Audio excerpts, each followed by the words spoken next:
में, जनाधार कार्ड से परिवार के कितने सदस्य हैं वो भी डाटा सरकार के पास है। तो जितने भी 2 लाख लोग होते हैं 80% जितने भी लोग होंगे उनके मकान आज की तारीख में 4 लाख की जमीन पर और उसकी सरकार की जमीन पर, और सरकार कहती है कि वो जमीन हमारी है। हमारे खातों के विधायक साहब चले गए, जब पूरा भूखिया के अंदर भी आप देखना 5 से 6 का विस्थापित होने वाले, और आदिवासी जहाँ जहाँ जमीन पर बैठा है पहाड़ी इलाके के अंदर, उस जमीन के अंदर सोना छिपा है सरकार, और उसके जो मशीनरी तंत्र है वो पता करके कहते हैं कि जमीन के अंदर सोना है। मेरा आप सबसे भी कहना है और सरकार से पूछना है कि जहाँ जहाँ आदिवासी इलाका है उस इलाके के अंदर आप देखते हो कि अपराध है साड़ी लगा गई है, उस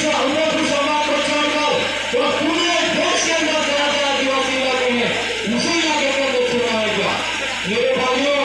ये समझने का समझने का समय है। अभी हमारे संवाद अध्यक्ष जी कह रहे थे कि 4 महीने और जल्दी निकाल कर दिया। मैं इस मौके पर कहना चाहूंगा कि शिक्षा प्रति पर साथ हम जिस गुलामी की जमीनों पर बैठे हुए थे, एक गुलाम से वो होता है तो हाथों से पेड़ों से जिसको गुलाम बनाया जाता है, पकड़ा जाता है, बांधा जाता है। एक गुलाम वो होता है जो मानसिक रूप से हमको बांधा जाता है, तो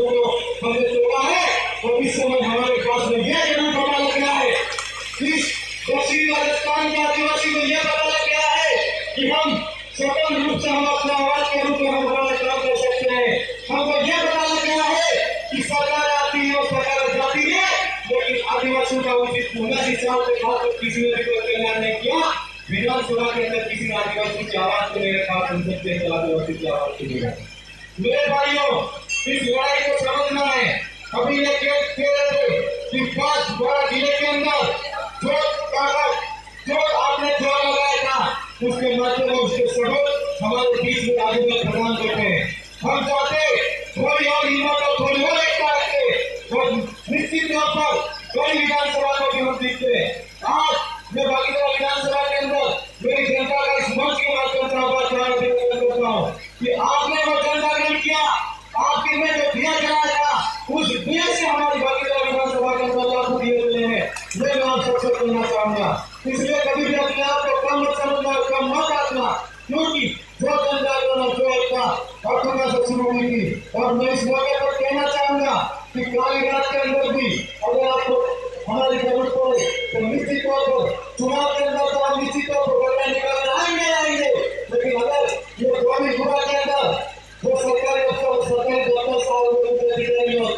आपकी जमीन के अंदर आके चेकिंग कर रहे हो, सोना या क्या निकला है क्या देख रहे हैं। अगर आपके ऊपर कोई किसी ने कंप्लेंट होगा या आपको किसी ने घर में रुपए मुझे का उल्लेख किया है, घर के अंदर तो लकड़ी भी देखी मुझे आवाज देना है आपको बीच में आके खड़ा होना है। मैं आपको कहना चाहूँगा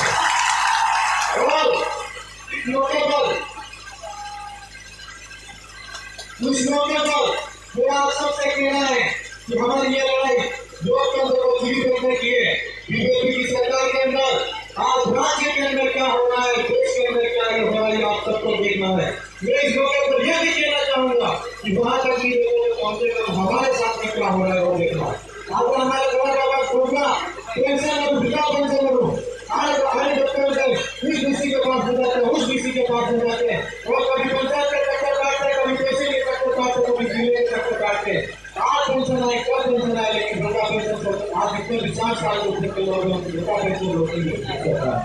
आपने देखा होगा अभी सरकार ने जो नियम बनाया है कि जो भी सरकार के 12 लाख की जमीन है उसके अंदर 2 लाख कब्जा करना चाहते हैं। हम 4 महीने गए थे उस समय वो बिल पास कर रहे थे तो 4 महीने हमको पढ़ने के लिए दिया। हमने उस बिल पे जो किसी सरकार की जमीन है और 4 लाख की जमीन है उस जमीन आदिवासियों की जमीन आदिवासी को विस्थापित करने की जो एक सरकार कानून ला रही है, हमने उस कागज पे जो कानून लाए थे उस कानून पे साइन करने से ना कर दिया। लेकिन हमारे बीच में एक विधायक बैठे थे साधारण के, उन विधायक साहब को हमने पूछा कि आपने कम से कम साइन किए तो देखो ये किसके लिए साइन किया, कानून बना रहे तो क्यों बना रहे। उन्होंने बोला तो हमारी पार्टी है, हम जो पार्टी करेंगे वो करना ही पड़ेगा। इसलिए मैं कहना चाहूंगा कि हम तो एक लड़ाई नहीं, अभी भाई सरपंच साहब के होते वन विभाग की जमीन पर पट्टा हमारे संपास में है, लेकिन पट्टे के लिए हम पैसे के चक्कर तो जिले के चक्कर काट रहे। मैं इस मौके पर कहना चाहूंगा कि ग्राम सभा के माध्यम से हमारे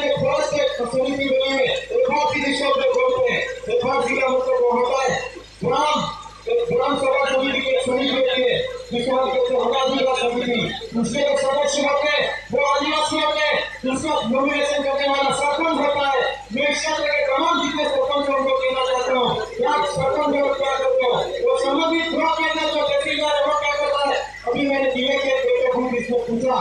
कि हमारे पूरे जिले के अंदर वनाधिकार के अंदर कितने लोग काबिज हैं कितने बच्चे हैं वो बच्चों में कितना योजना है सामूहिक कार्य कितने हैं और व्यक्तिगत कार्य कितने हैं तो जिला प्रशासन ने बोला मुझे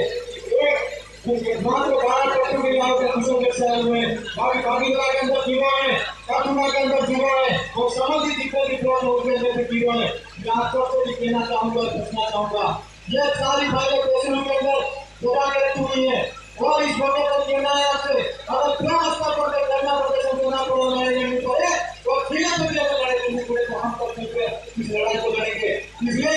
आप सबको डरने की जरूरत नहीं है ये आवाज किस तरीके से विधानसभा के अंदर हम लोग ने इस मुद्दे को उठाया है अगर सड़क पर लड़ने के लिए आपके साथ में खड़ा है आप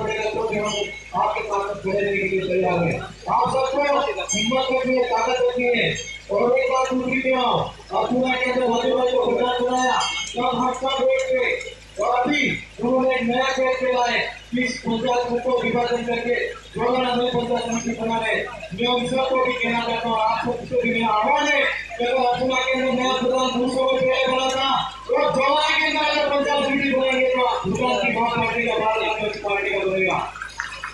इसलिए हम सबको इस लड़ाई के अंदर मजबूती के साथ में खड़ा रहना है और इस विचारधारा के लिए संघर्ष करना है क्योंकि संघर्ष अगर जंगल में हो या जिंदगी में हो सीखता हुई है किसके अंदर जीत हो इसलिए आपके अंदर जीत होनी चाहिए आप सबका आह्वान है कहना है मेरे भाइयों मेरी बहनों खासकर युवा साथी को कहना है कि हॉस्पिटल के अंदर हो थानों के अंदर हो जितने भी मेरे भाई हैं वो सब के सब मैं जहाँ देखता हूँ तो थानों के अंदर केस होते हैं वहाँ पर आदिवासी के नाम से थानों के अंदर ले जाया जा रहा है अस्पतालों के अंदर कितने एडमिट लोग हैं 80% माता पिता बाहर बैठे रहते हैं बेटे की तो दुआ मांगते मेरा बेटा जिंदा है मेरा बच्चा मेरे भाइयों आप सबको जिंदगी दी है आपके माता पिता ने